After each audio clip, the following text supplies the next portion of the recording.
Yeah. Lace up. Heart loud. Feet.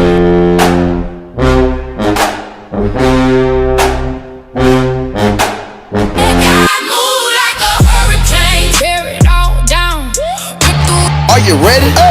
Is you ready? Ready? You say you ready? Whole squad.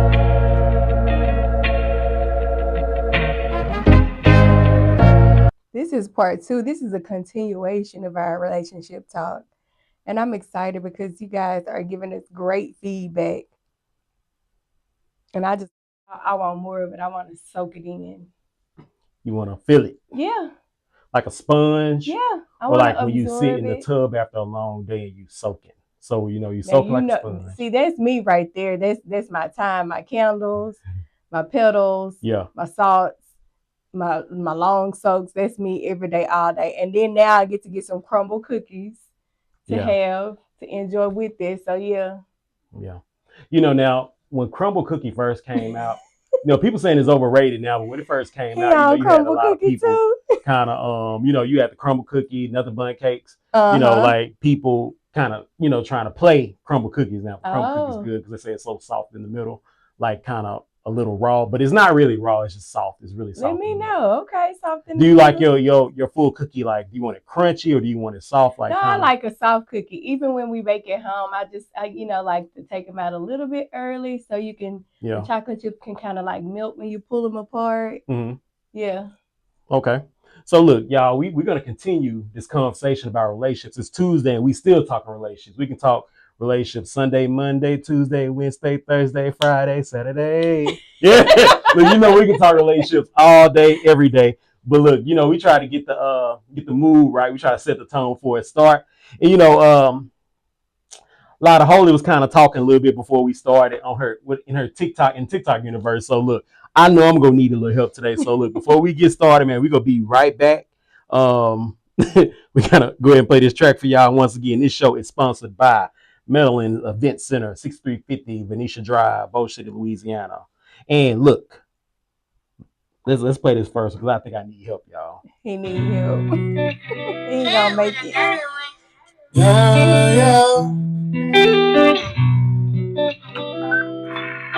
What's your emergency? I need help. I need help. I need help. I need help. I'ma take my lick. I'm built for this. I did it brick by brick, been here before. I need medicine. These drugs not helping me. Withdrawal from your love got me feeling sick. I put you on, you push me off, so I wouldn't benefit. Look, I gave you the game, you still didn't play it right. You went left and broke the code. That's called cheating, right? Phone ring and say no. Should I pick up? I'ma keep the same energy if I see her.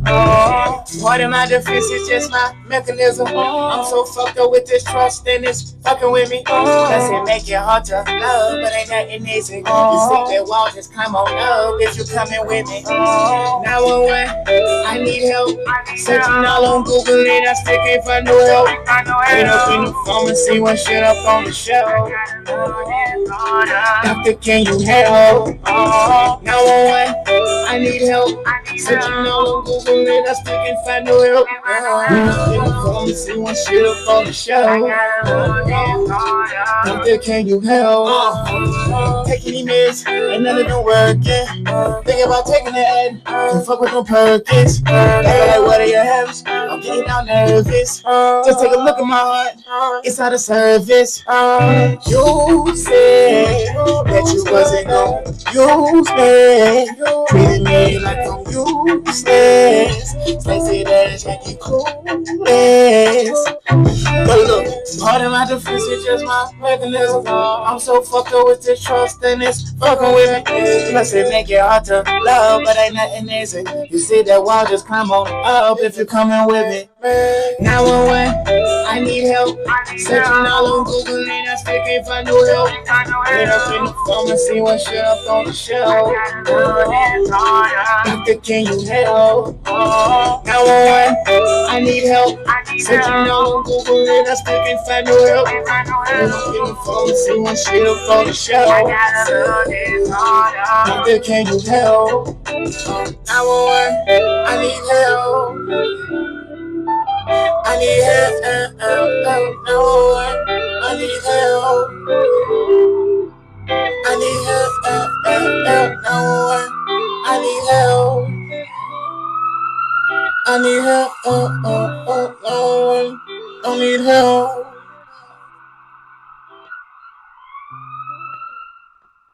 All right, that was Fido 911. Am I gonna have to call 911 today? Listen, a lot of our relationships are in dire need of help. It is a very known fact that the divorce rates are high and things of that nature. So that was the ultimate song, or the great one of the greatest songs to start off this second edition, the replay if you want to. We playing it back for you guys, talking about relationships on today. Yesterday we went in on relationships. Just, we're putting things out there. I don't proclaim to be an expert or licensed or have a doctorate or any of those things. She's talking about Dr. Cheyenne Bryan again. I think I brought it up yesterday. Listen, I listened to Tony Gaskins before I got to work today, so you got to excuse me because Tony Gaskins had his foot on their necks. You give a little holy water? Yeah, a lot. Okay. A lot. So you guys have to check him out on YouTube with that conversation about Cheyenne Bryan. But I don't proclaim to know it all about relationships. That's why we're bringing these episodes to you guys so that you can chime in and give us your opinions, your thoughts. This is what it is, opinions and thoughts. And before we begin the segment, you were asking, do I value marriage the same when I got married? So I was in my teens when I got married. So specifically, when you say in your teens, what do you mean? Like right out of high school? Right out of, yeah. Give us an age. 19. Okay, 19 years old. So at that time, I think that women develop quicker than we do. So more at that time, you're probably ready. You were probably more ready for that second that role. Now, I'm not sure of the young man that you were married to, but at that time, I think we're still trying to find ourselves, and that maturity may not be ready. Absolutely. I think that we both were, trying to find ourselves at 19. I thought I knew what I wanted in life and career and all of that, but all of that shifted, and I'm not doing none of what I thought I wanted to do. However, I am fulfilled with what I'm doing. Okay. But at 19, you really don't have a clue. You don't have a clue. I would say even into the 20s, you're still figuring it out. And I have evolved since then. My thoughts and desires as far as marriage have evolved as well. And so I think that, like I was sharing with you, prior to us coming on live, that it has actually deepened. The depths of my knowledge and my values are deeper now when it comes to marriage and when it comes to relationships. My sis in TikTok, she was just saying how people want microwave marriages.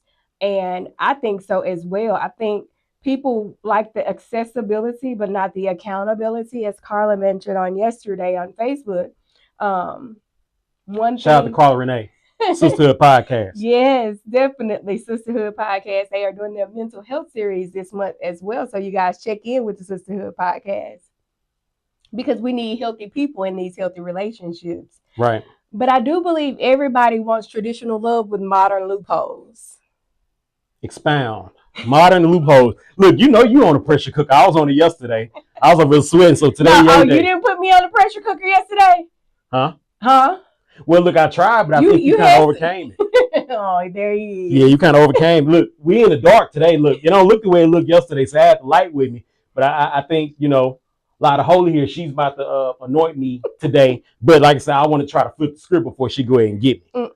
No, you're going to call 911 before it's all over. But seriously, everybody wants traditional love. That means that long-time love, that 90s R&B love that we talked about. They want that, good feeling, good vibes, good communication, good, all of that.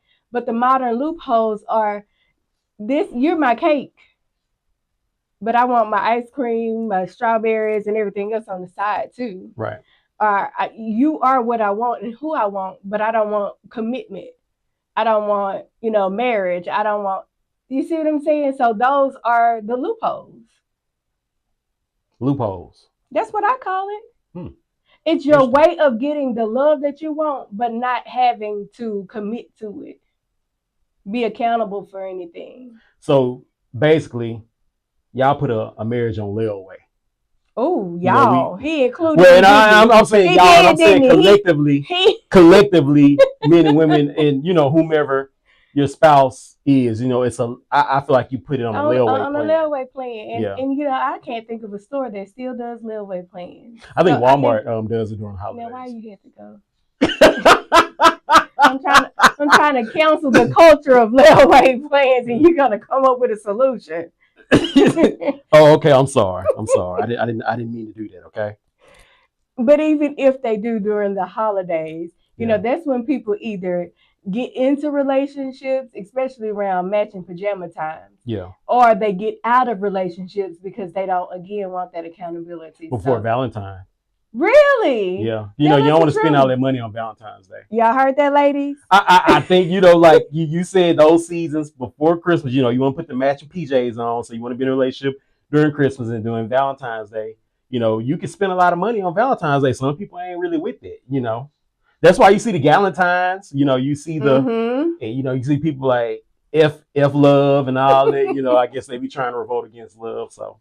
Yeah. I have a friend out there that I hope is listening, and I hope he gets his matching PJ partner. Every year he's looking for somebody to match PJs. We're not laughing at you. No, not at all. Not at all. I want you to have that matching PJ partner this year. Absolutely. So I hope that you have the mindset of long-term love and not just loopholes, and you won't end it after Christmas pictures. Right. I was trying. Right. Yeah. Right. But yeah, I hope you get that. But you have to have sustenance. Well, it depends. Do you want to slow cook it?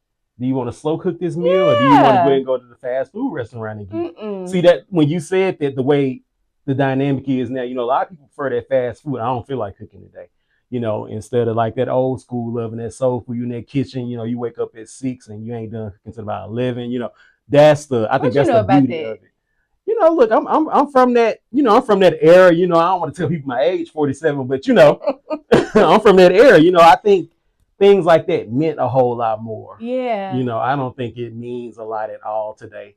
And somebody will be quick to cut you off like immediately. You can go on one date and not know that person and they will cut you off. So like I think we missing like that old school, like you kind of, you meet, you want to kind of, court and everything. Kind of court. Hey, baby, what you doing today? Let's go walk in the park. And I got my little, I got a rose walking in the park. And, I'm already setting up the next day. Instead of this time, we going through fast food. I'm trying to go ahead and hit the Twizzler. What they used to say. What was that?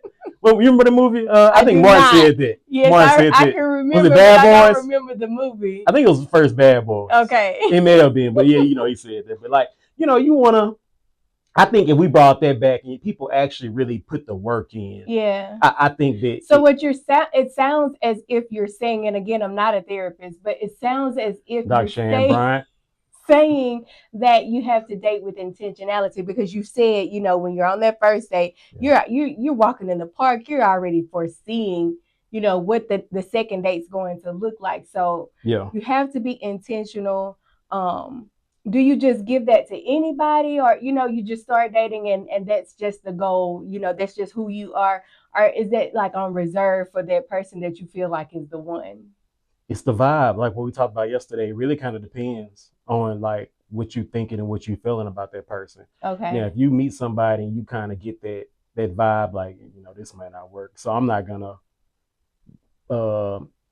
put that type of intention into it. My intention is to get up out of this. I'm trying to figure out how I get my butt home. Woo! Cut this short. Exit strategy. Y'all watch that on Netflix. Exit stage left, and look, I will never see you or talk to you again. So wow. That's if that person doesn't meet that criteria for intention. Okay. With me. But if it's somebody, you kind of see, you got to give grace. I think grace is needed. Yeah. And everything. I think everyone needs grace. I think that should be something that we should all really consider.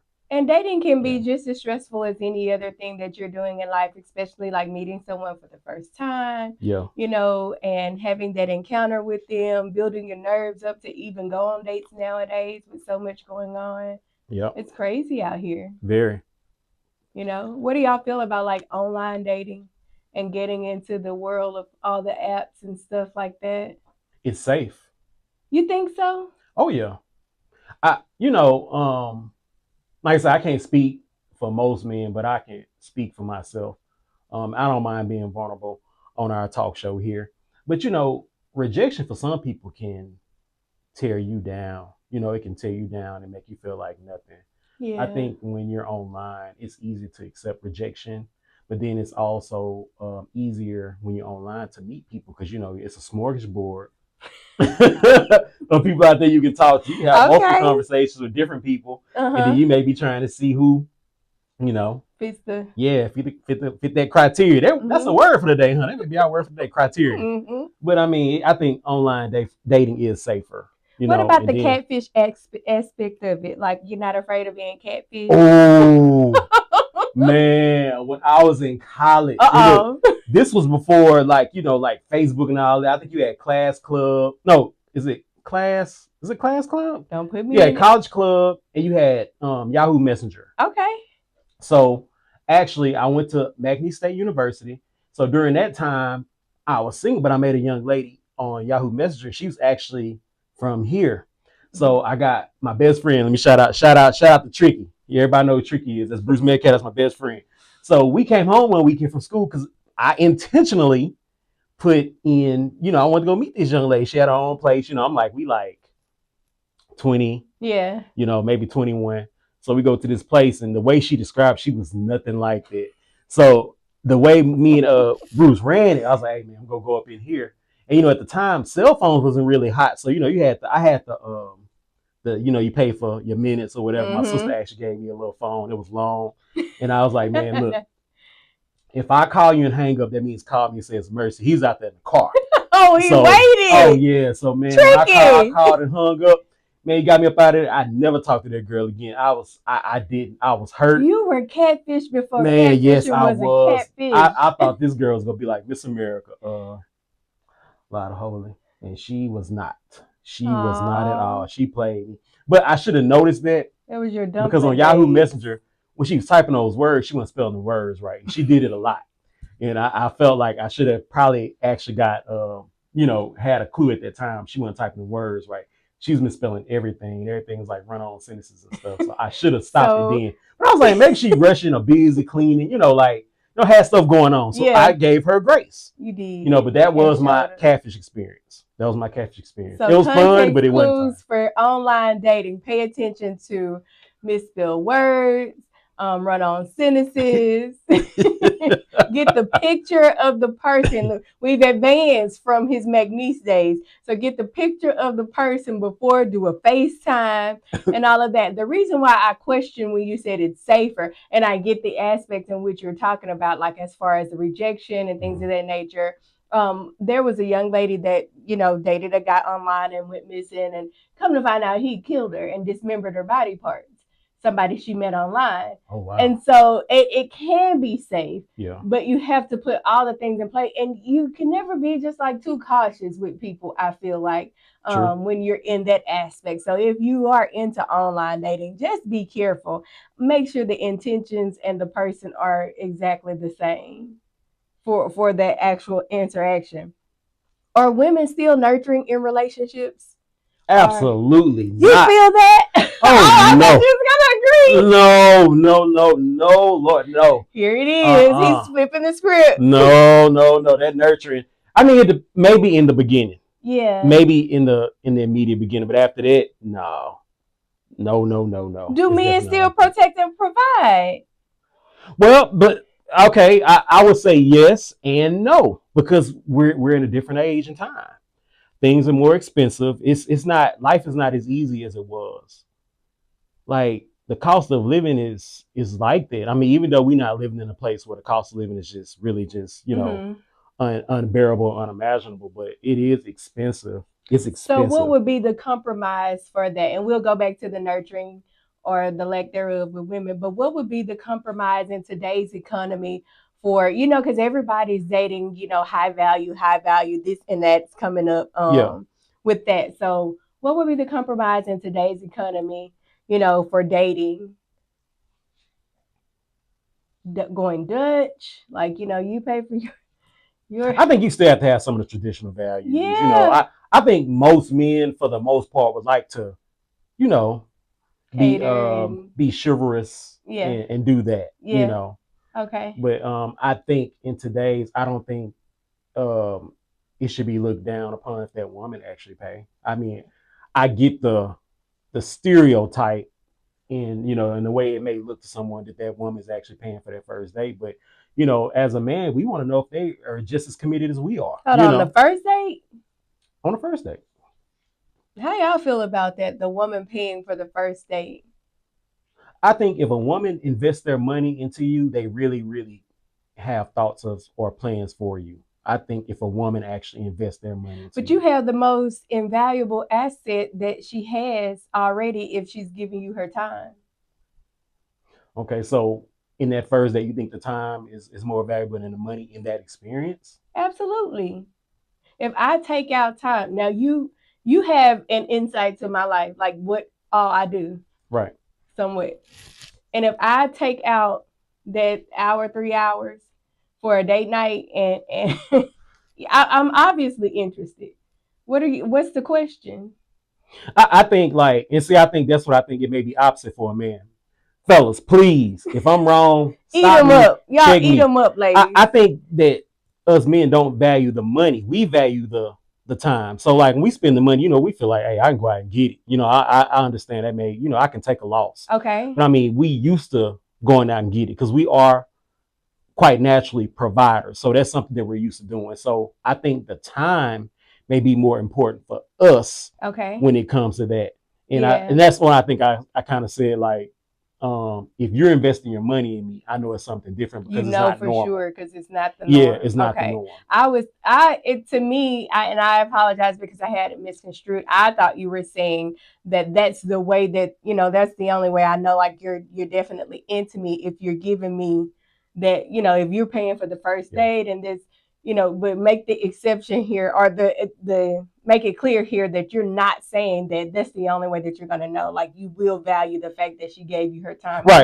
You pay for the date. Right. And I was just speaking in terms of societal norms. Right. I was like, if it would be different for a woman to, but I'm like, would a man feel, different if a woman paid for that first date? I think nowadays that it would be accepted. But I think, back in the day, especially when I was young, it wouldn't be acceptable. Because I'm the man, I'm the man. I'm supposed to do this, supposed to do that. So I couldn't see that then. But like now I think, like you said, the way it's trending with both people, not really having that dynamic. That's what I was saying. I wasn't saying that to. So I want to know, how are men feeling with women that work just as hard, that are go-getters just as strong, nowadays, because we have broken through so many glass ceilings as far as accomplishing things and shout out to all the graduates that are graduating.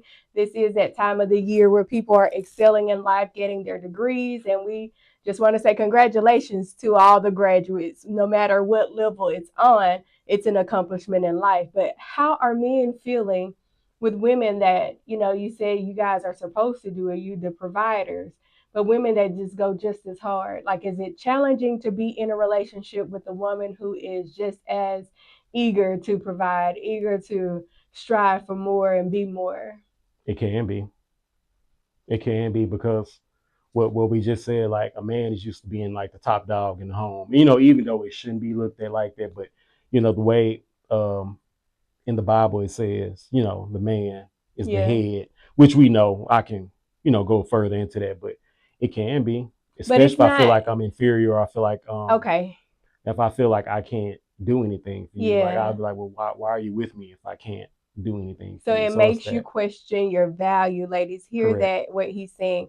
So when a woman is providing and the male is made to feel inferior, it makes you question your value. So I think that's something that we can like look at and not internalize it, but just evaluate it. Like if you are the breadwinner in your house as a woman, are you making him feel less than because your income is greater than? How do you make him feel equally as important if his income is not where yours is, right? Am I following right? Yeah.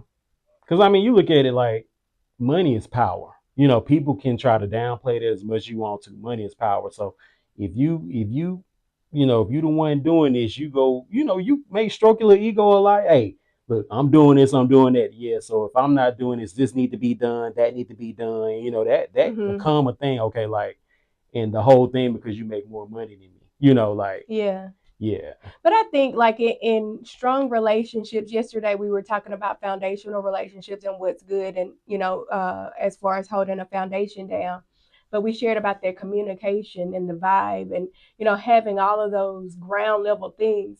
And I think in a strong relationship, when you have that bond, communication is good to the point where I don't have to stroke my ego. You're stroking my ego about the success that I have. And so that way, that leaves no room for me to have any cockiness or ego about it or pride about it because you know that this is for the best, both of us, and for the best of us. Yeah. However, there are certain things that can help if I am the person going to get it, and if I am the person that's working, multiple jobs or this and the other. There are things that you can do on the back end, maybe.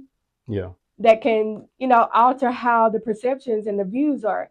But as far as being in a relationship with somebody like that, it should never be a downplay on who you are or what you bring. You know what I'm saying? Right.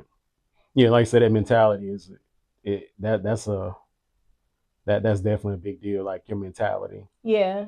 So I think like you said, when you going into those relationships or these new relationships, you need to make sure your mental right. And that's what everybody said, make sure your mind right. Mm-hmm. Yeah, because it'll definitely play on you.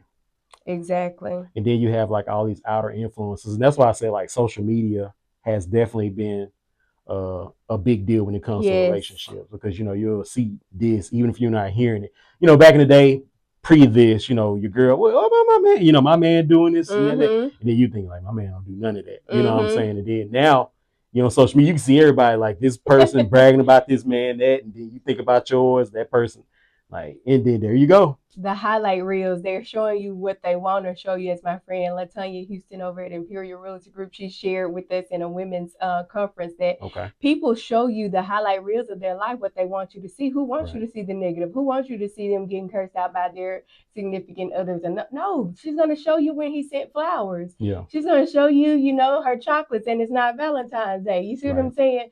And I do feel like to a certain extent, there's nothing wrong with and caption when I say this, there's nothing wrong with a person showing you those highlight moments. However, if you are in a situation where you are not being treated well and then those moments come after to suffice or make up for that, then you should consider like, okay, is this healthy?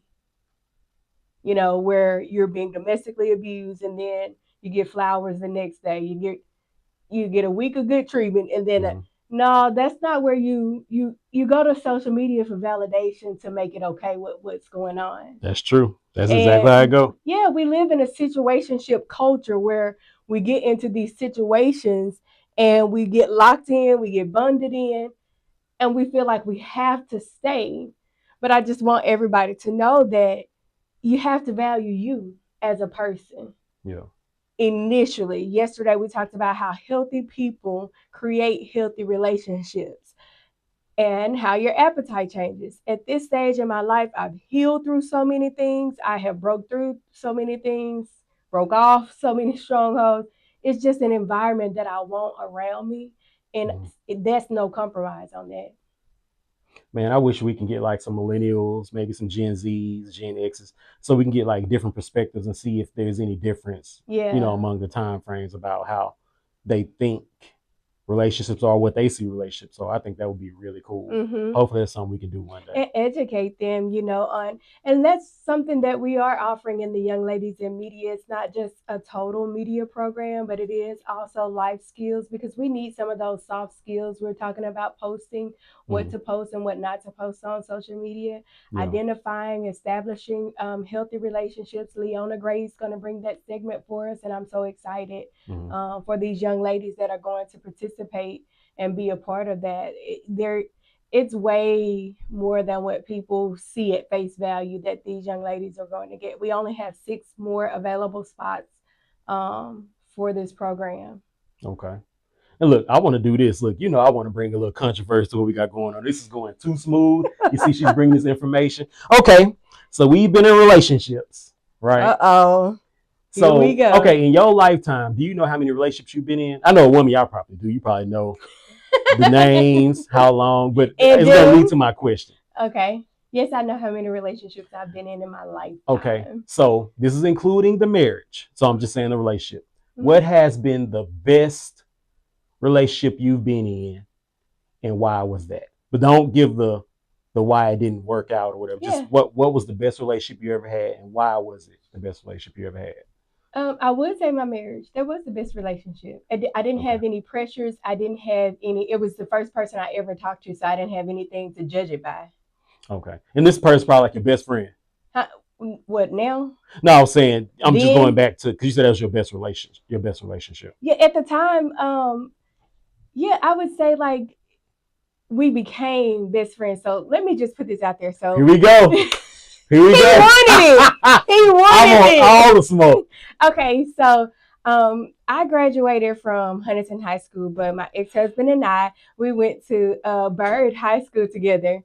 And listen, y'all, I'm waving and signaling to our girl Sade Tony Plater of the Sisterhood podcast. You heard her? What she said? She said, I'm sorry. Oh, you're perfectly fine. No. We love her. But so my ex-husband and I, we went to Byrd High School together, and we knew each other and knew of each other. However, I never would talk to him. So I graduate high school. He goes to a different school. I go to a different school. And then I start working a job around the corner from his home. He comes up to my job every day to see me, to make sure I know he had interest in me. And so that's some of the things that we were talking about, that long-term love. He pursued me. And he would be there like clockwork. My coworkers would even know that he's coming. Like, I know Sean's going to take her break at this time because, he's coming at this time or whatever. But he would come every day. He went into the military, went off for basic training. And when he came back, he found me again at another job. I was actually working on the base. And so inevitably he was going to find me, right? So I just think it was like a series of events that kind of put us in each other's pathway, put us in each other's face at all times, for us to come together. And so we eventually started dating. That led into us getting married. But it was so much fun. Like I said, we didn't have any restrictions. I didn't have anything to compare it to. That was my first boyfriend, dating him or whatever. So I didn't have anything to compare it to. I just thought, hey, this is it. This is what my parents did. I'm doing this. They got married in their teens. So that's why it was my best relationship. He pursued me. He was intentional about me. He knew what the next date was, like you were saying, before the first date even ended. When he left or we lost touch, he always would find me. And I was obviously single when he did. And so, we started dating, and it was just crazy times. Like, when you start out young and it's like, I want to see you too. Okay, put gas in your car. And then you make it to see me this week over here at the VA over for Humbug. Did y'all have a phone with the phone cord and the call ID? Is this during that time? All that. Okay. So you wrapping that cord around your arm? He had a pager. I could page him 143. Oh my God. Okay, now what is 143? I love you. Oh wow. Look, they need to bring pages back. They bring everything else back, right? Right. We was trying to do like cuss words and stuff. I know that's probably off the subject anyway. Okay, that was your best relationship. Yeah. What was yours? Okay, my best relationship, it was a young lady that I dated in college. Okay. Unfortunately, we were involved in a fatal car accident and I lost her. So that was it. Like we had fun. She used to do we used to do some wild stuff. Not, like wild stuff at school, It was just like one of those things, like that love story. when you meet somebody, you really didn't like them at first, and then you used to do like mean stuff to each other, but you really liked them. That's how that relationship was. I want to shout out Devin Powers. That was my best relationship. Wow. Like that was my dog. Like yeah, I'm missing. Like I said, we was involved in a fatal car accident. I'm sorry to 2001. Yeah. Yep. That was it. How was recovery for you, like going back into the dating world after your best relationship? I don't think, to be honest with you, I don't think I dated for, I want to say, a couple of years. As a matter of fact, I didn't.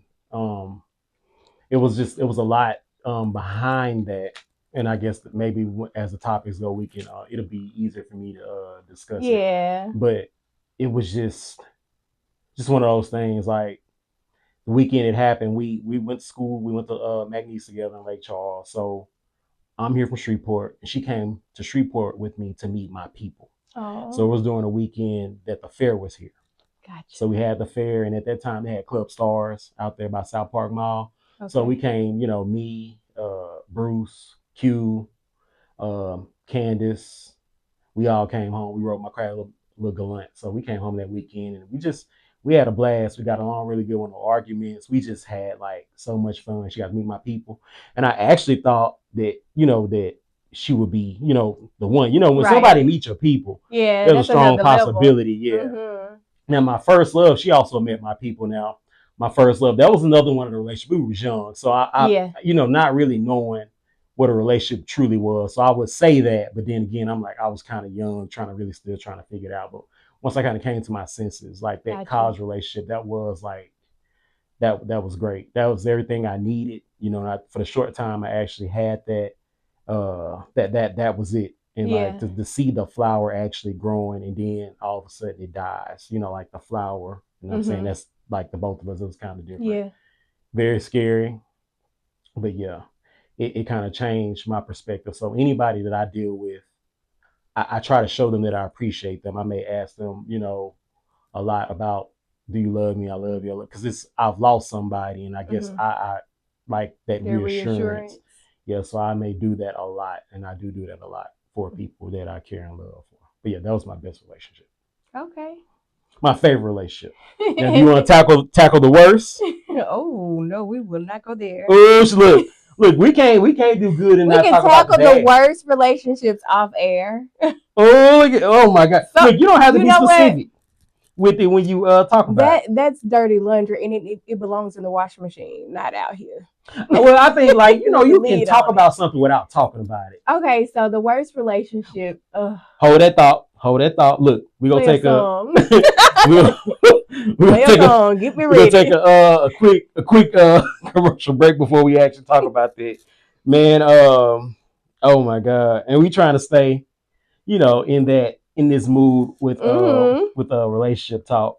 But yeah, man, I mean, relationships are something else, huh? You can't live with them, can't live without them. Oh my goodness. Can we now? For real. Oh my God. Look, I'm gonna play my boy Wicked again. Hey man, this is Cold Short about Wicked, y'all. We'll be right back.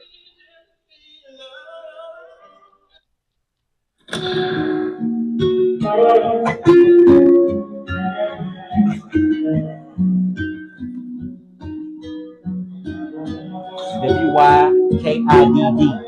Wicked. Shreveport's own. We don't dance to the same drum. I give you the breath out my lungs,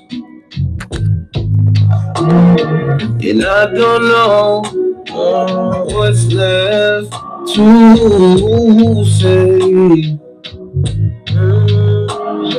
But here I stand, and you'll always stay.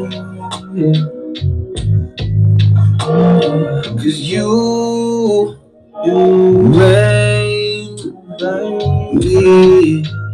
It is not my fault, but I know that you changed me. change me, babe. It's hard to talk when you're so cold, cold, cold. When you're so cold, cold,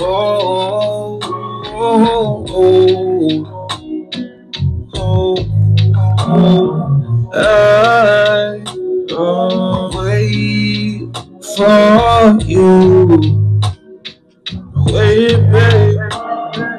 I prayed for you every night, and maybe you never noticed.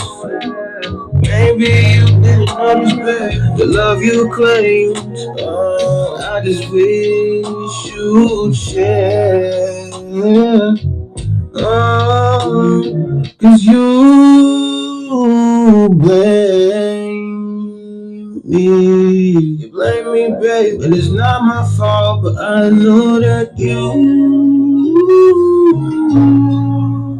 change me, babe. And it's hard to talk, and you're so cold, cold, cold, cold. When you're so cold, cold, cold. And it's hard to talk, it's hard to talk when you're cold. And it's hard to talk, it's hard to talk when you're cold, cold, cold. And it's hard to talk, it's hard to talk, it's hard when you're cold, cold, cold.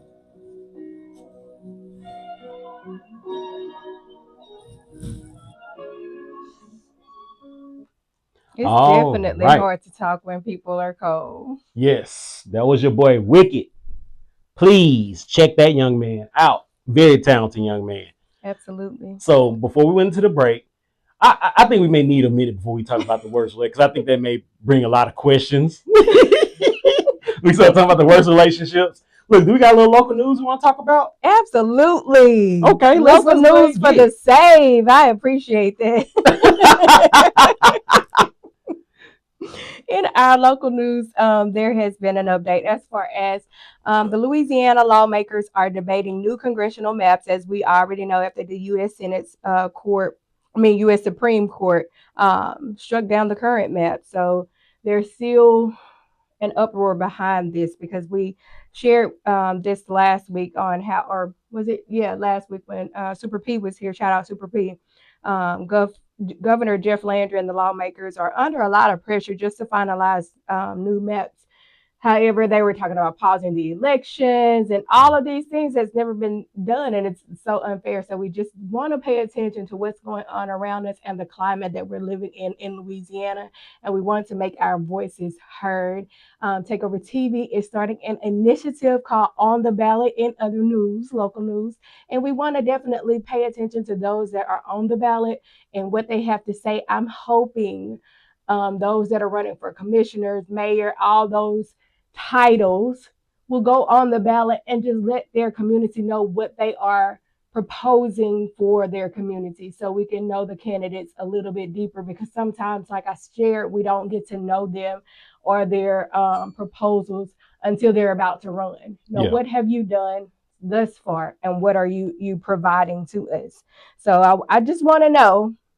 My question is for social media world and radio world, do people really understand how district maps impact our communities and our voice? So if you guys could share in the comments, do you know what the impact would be if one of the two, like I said, that map actually stretches from Baton Rouge, Louisiana to Shreveport, Louisiana, and that's a great impact of the Black vote. I've kind of shared what's happening, but do you know what the impact is and how it impacts our voices? Okay, I want to know, do you know?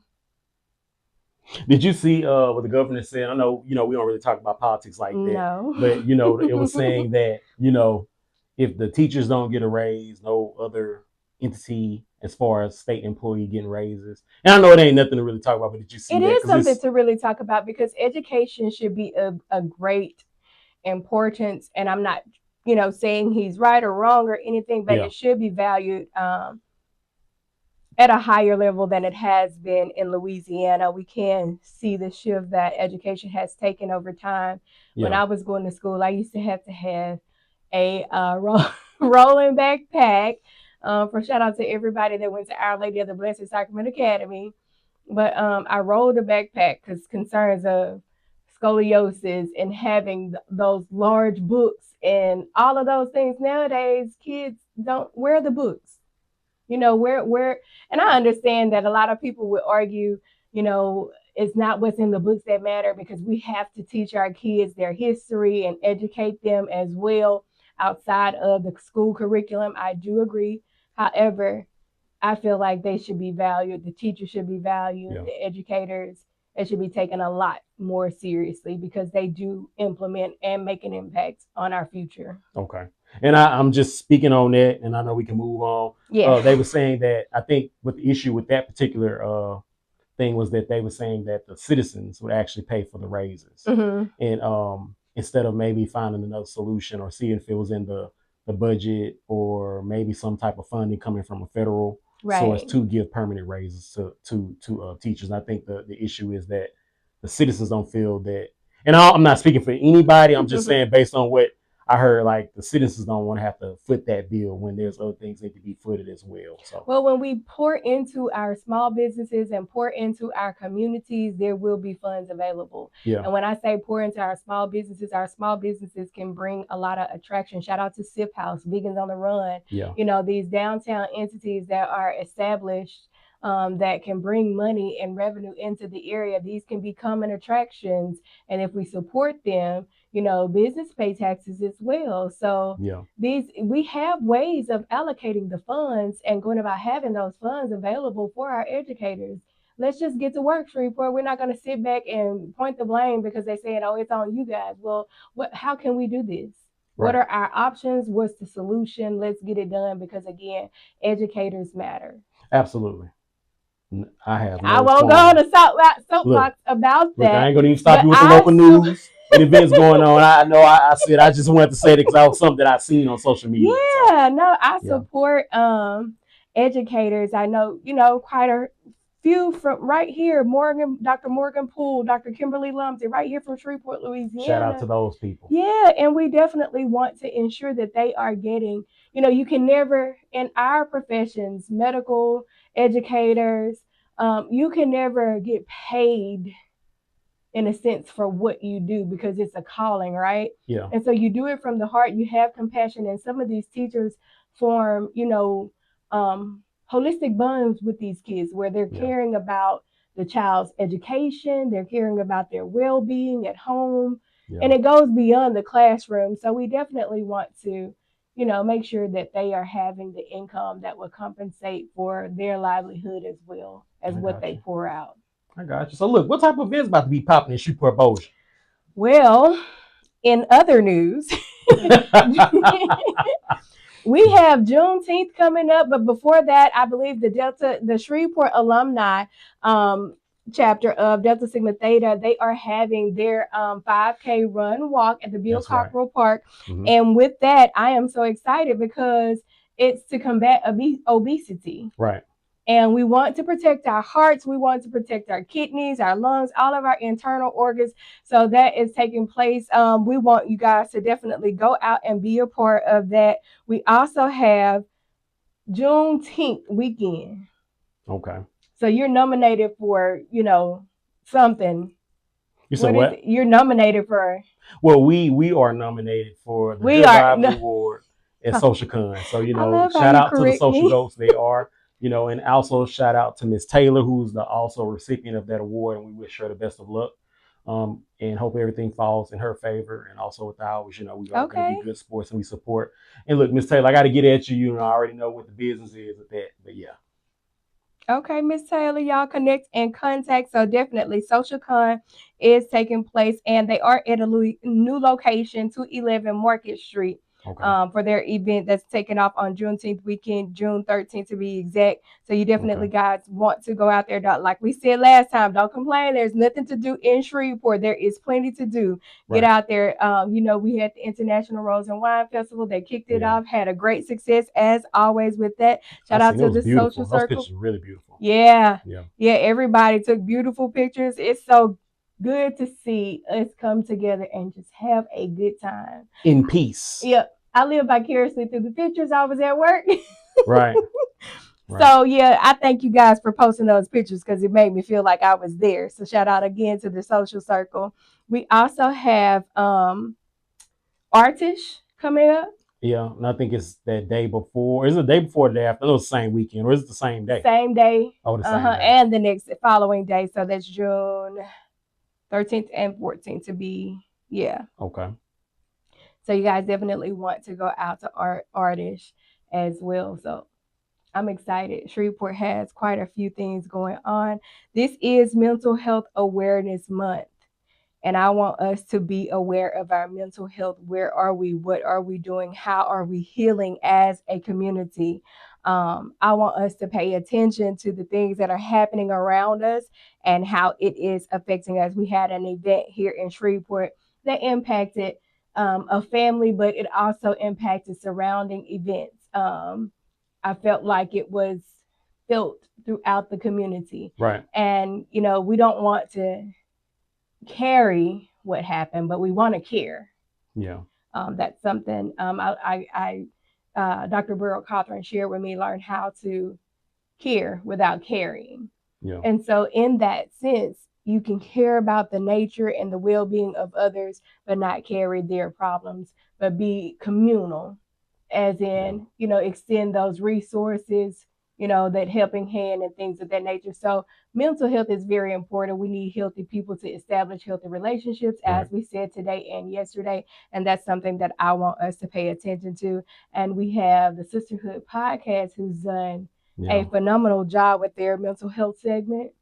Yeah, and they actually have another segment dropping on tomorrow. Make sure you tune into the Sisterhood Podcast. They drop the interview nominee the day before. I guess it wouldn't be a nominee, but it's not a candidate either. But they actually dropped the day before the person you will actually be able to watch these little short mini series talking about mental health matters. Okay. And I wanted to speak on what you said pertaining to like a lot of tragedy and a lot of stuff happens. It's sad that it takes like things like that to happen to bring us together. And that seems like whenever stuff like that happens, it pulls us together. Like, how can we change the narrative with it? Well, a lot of times you don't know there's a need until it presents itself. Yeah. So that's why people are reactive. I think if we are proactive and try to just eliminate some things prior to events happening. Yeah. And so making these wraparounds more visible for us, with these wraparounds are community resources that are for families where you can go and see about getting, psychiatric counseling, food in the home, because when you start people having these moments where they're flashing out, it stems from deeper things. Yeah. So again, making the wraparounds more prevalent, more available, resources more available, knowing how to connect, who to connect with. I think all of that plays a very important part in changing the dynamics of what we're seeing playing out, and as well as the resources that are available, not limiting them to, are you in crisis? No, if you have a need, let's meet the need of where you are. Okay. Not waiting until a person is in crisis before that, we're extending that help. Right. Right. For those that has been tuning in, like I said, we have a little bit more time left. Like, I really appreciate everyone that has tuned in to Lil Hood and Lotta Holy. Look, we be beefing. Look, I think Strong. She threatened me. Yeah, she threatened me before we got on. I was like, no, please don't. I was like, he's gonna have to call 911 today. Look, I put the call out there for help. I ain't seen nobody try to help me. Y'all wrong for that. Y'all are wrong for that. So look, we wanted to talk about the worst relationship you ever had. And I think we should save that for tomorrow. Because I think we'll push this relationship out for the whole week. Yeah, I think that we can is push the that topic out. for tomorrow. Yeah. Or we gonna give some. And look, you say you want to talk out offline about that. So is it something like this kind of maybe like to the root where it maybe kind of bother you still from that first relationship? I think so. You never forget that. You see how easily we verbalize the good relationship, you know, and it just flows. Man, you had that Kool-Aid smile. You talking about your best relationship. Your cheeks, look at you. See, she blushing. Oh my God. See, you never forget it. Yeah. But one thing that we have to understand is in relationships and in life, people make an impression on you. Yeah. And an impact on your life. They actually influence. Some people change their majors according to who they're dating, like a girl did in this Christmas. Lauren London did in this Christmas. Oh, wow. But, you know, relationships impact and influence your life in so many ways and on so many levels. You say, have I, you know, dealt with it? Does it still bother me? When you're not in the best place or the most healthiest place, you can heal from it. But going back into it, like going back down that memory lane and things of that nature, you can see areas where you were like, you know, I shouldn't have been there. Because hindsight is 2020. Right. You know, and you can't beat yourself up about it. You acknowledge that wasn't the best place for you at that time in your life.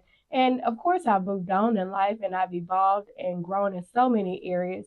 You still have that list of red flags that you have to pay attention to, and I'm one that keeps a list. Yeah, and you know they still say a negative and a negative to positive. So I mean, maybe with these bad experiences, as far as the wrong relationship, it actually taught us how to be in a right relationship. You know, and to maybe even get out of it before it even get out of hand. So I have to thank that person that I had the worst relationship with, because like I said, it helped me to mold me into what I am today. I'm not perfect. I still have my issues, and I probably could have been the problem in my worst relationship. And I can honestly say that I probably was, because I did do things that I shouldn't have done, which we're going to talk about tomorrow. But I think it can be a blessing in disguise. And, you know, like I said, I think the man shows us the way. You know, if that's not it, he's going to show us the way. Absolutely. He won't let you stay entangled into it to a point that it jeopardizes you. And I know that's not everybody's story, because not everyone makes it out. But I do want us to ponder on the question, does being in wrong relationships or not having the right relationships damage us for the right relationships? You know, some people don't take breaks in between relationships, and you go from one wrong relationship to the next relationship, and then you encounter the right person. Do you know how to love? Do you know how to accept love? Do you know how to appreciate that person, how to value them? Because you're still struggling with coming into who you are outside of that wrong relationship, and you're still adjusting to what's right. You said something. Lotta Holy with that. And I wanted that. And that's something I'm actually happy you said that, because, you know, a lot of times when you're in relationships, people be like, you know, when you get out of one, you need to take time, you need to do this or do that, you need to find yourself, you need to heal. Like, you know, sometimes, and it's just my perspective and my opinion, why am I the person to have to heal? I may not, you know, have had an issue, or, you know, depending on what the situation was, you may have healed. To end that relationship may have been your healing. So why would you need to take an extended amount of time to get yourself together? I mean, you know what's right. You know the difference between right and wrong as being an adult. So I mean, why do people, you know, try to manifest that you need to take time and find yourself and get therapy? And why? I mean, that person just didn't work out for you. Why can't it just be that, you know? And you move on. I don't think it's anything wrong with evaluating how did I end up in, like I was sharing, you know, a situation like that. What part in me attracted something that wasn't good for me? And maybe it was just a season that you had to experience, lessons that you had to learn. So I don't think there's anything wrong with taking, you know, introspection, to just say, okay, so how do I get mixed up with old crazy? And what part of the crazy in me like the crazy in him? And why? You know what I'm saying? So as far as, you know, taking time, it's like I don't break up with somebody Tuesday and Thursday I'm on the go with someone else.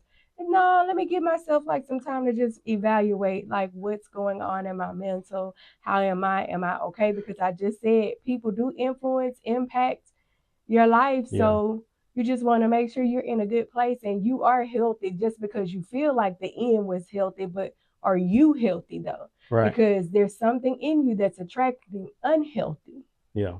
And it just may be that you have a sore that's not a wound. Okay, look, that was deep. That was deep for you to say that. And that sore is attracting what sores attract. You know what I'm saying? Yeah. And instead of you attracting a surgeon or a wound healer, you attracting, something that's going to cause infection and all of that. So you just have to know that, okay, this is a little sore. It doesn't take as long as a wound to heal, but I do need to treat it. I do need to make sure it's okay. Interesting. So look, before we get out of here, and look, we got some seconds. Before we get out of here. So, and I just want to make sure everybody kind of tune in tomorrow. So, you said that, breaking up with somebody on Tuesday and in a relationship on Thursday. So if that happens, that means that probably by Wednesday you already had that person in line. That may have been somebody you was probably already. No, Monday you had that person in line. So there's a thing called the roster, right? And so what guys do is they have a roster of women. Oh my God. How many people does it take to make a football team? Let me buzzer. Bomb. I'm gonna hit the buzzer. Look, we got a buzzer here. They won't hear, but they go hear it when they watch it. We'll hit they the buzzer. Have a roster list of potential prospects, and if that person that they're with is not meeting that criteria, you said was the word of the day. If that person's not meeting that criteria, they're going down that roster on Monday saying, okay, Tuesday, I know I've already put my exit strategy in play, and she hasn't heard from me all weekend. So Tuesday is the final day for the exit strategy. On Wednesday, I'm texting the next person up on the roster, and Thursday, I'm taking her out or preparing our weekend. And he thinks he's being intentional about it.